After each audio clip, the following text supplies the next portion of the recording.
Hey everyone, it's Lychee. Welcome back to my channel. Today I'm here to talk about Kuromi's Spooky Cafe minigame and give you guys some tips. But first, let me go over all the information about the game itself. So each game round lasts about 3 minutes. After 2 minutes in the game, you have 1 minute to leave if you are a challenger. There is always one person chosen as Kuromi and everybody else is a challenger. During those 2 minutes, Kuromi tries to turn every challenger into a cake, and if you're a challenger, you try to collect candy, uncake the other players, and then finally escape from the cafe. So about the magic candies, any player can collect 20 candies per round. If you have VIP, I believe that you can collect 30 candy per round. Kuromi can also earn candy by capturing cakes. If you're Kuromi and you end up winning the round, you can get probably over 50 candies, depending on how many challengers are in the round. Even if you don't win, sometimes you will get a couple of candy by just capturing cakes. Also, if you're a challenger, you earn 5 extra candies for winning the challenge and leaving the cafe, and you also get 5 extra candies for everyone that you save from being a cake. You can redeem these candies at the Magic Candy Store, and they have various rewards. In the last minute, there are also indicators on the heads of every single challenger, and cakes also have indicators throughout the game when Kuromi is nearby, and they also have help icons. There are a lot of hiding places inside the cafe, such as bathroom stalls, closets, fireplace, and vents. So that's all the rules. Now I'm going to go over some information about how to win if you're a challenger. If you want to see a video that I did about how to win as Kuromi, I'm going to link it in the corner and at the end. But let's get started. So number 1 tip, don't rely always on the hiding places. If you're on top of the closets and the walls, I think a lot of people assume that Kuromi can't see you or can't reach you if they jump, but honestly they can. I think sometimes the person who's playing Kuromi, they're not always like looking in the right direction or something like that, but it's definitely possible for them to catch you. So I would say even if you're in a hiding place, don't stay there for too long and make sure that you're not just like relying on the hiding places to shield you from Kuromi.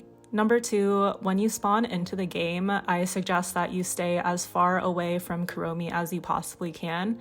You only have a couple of seconds before Kuromi starts in the cafe, but if you run away, then it's more likely that you can have some more time to collect candies and better understand the play style of this Kuromi. Like, is this a Kuromi who camps or just likes to chase people around?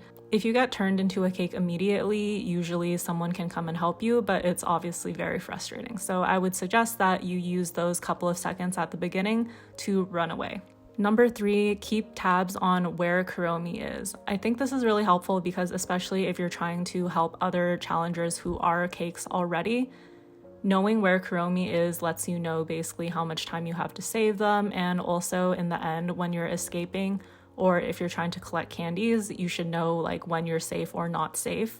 If you know where Kuromi is, then you would have a better idea of when they spot you, where do you need to run, when do you need to hide, all of that. So I think that a lot of people are more focused on collecting candies or doing other things, but I would always recommend that you try to guess which room Kuromi is in.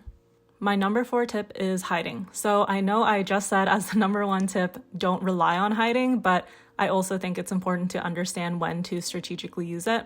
When I say don't rely on hiding, I mean don't stand in one place for the full 2 minutes, but it can be really helpful to just like take a short break and stay somewhere for 10 seconds or 15 seconds. Basically, you don't need to spend the full 2 minutes running around either, because when you keep running around the cafe, even if you don't have anywhere to go, it basically makes you more visible and gives Kuromi more chances to catch you. So I would say do a mix between hiding and running. And my last tip is keep an eye on the timer. Even though you can't leave the cafe before the 1 minute timer starts, you can kind of head towards the doors as soon as you see it being like 1 minute and 10 seconds or 1 minute and 5 seconds. And if you know where Kuromi is and they're not near the door that you are at, it's pretty safe to hide there for a couple of seconds as well. And then as soon as 1 minute hits, you can leave the cafe and make sure that you get the extra 5 candy for completing the challenge. You don't need to wait basically until 1 minute starts and you get the challenger indicator above your head in order to start trying to leave the cafe. So those are my advices for how to win more if you are a challenger. If you guys have other tips that I didn't think of for this video, please leave them in the comments and share them with everyone else. But thank you so much for watching. Bye.